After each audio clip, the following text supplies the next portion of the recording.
satellite imagery, look how big the impacts are relative to the center. A lot of people fixated on the center.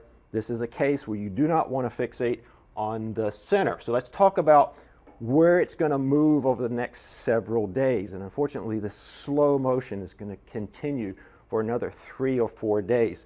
Gradually turning more to the west today and tonight, and intensifying, most likely rapidly intensifying, taking it to major hurricane status tonight or tomorrow, major hurricane status as it approaches the island of Jamaica on Tuesday, Monday night or Tuesday.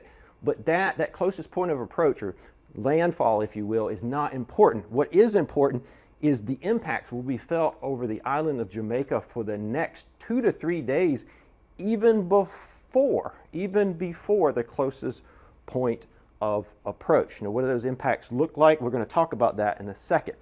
After moving over or near Jamaica, then moving over eastern Cuba on Wednesday, and we take a sort of zoomed out look here, then moving over the southeast Bahamas or Turks and Caicos area on Wednesday, Thursday, still as a powerful hurricane. So if you're watching us here in the southeast Bahamas, Turks and Caicos, even central Bahamas, you really need to start thinking about preparing for this storm.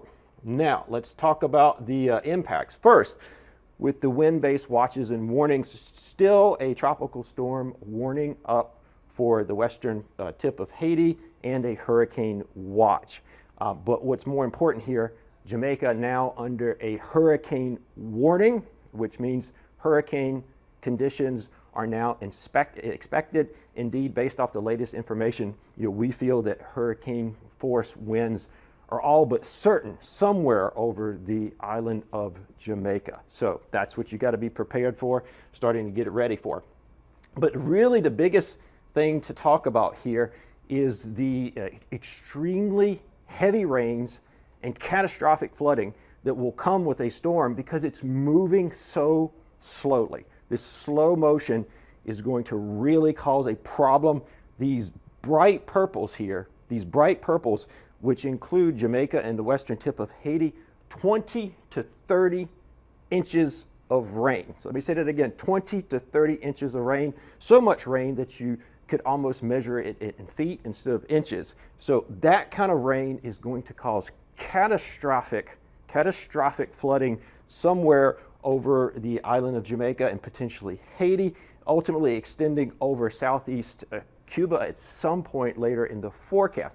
Now, what does this really mean? What does this really mean? These are big numbers, but what does this mean?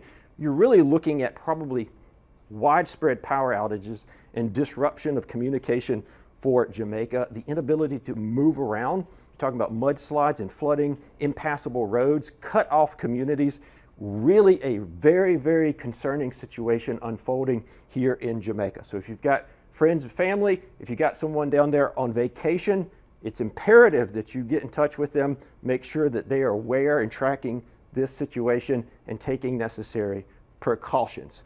We will be back tomorrow with more information, the latest information, but you can always get the most up-to-date information, including more timely information from hurricanes.gov.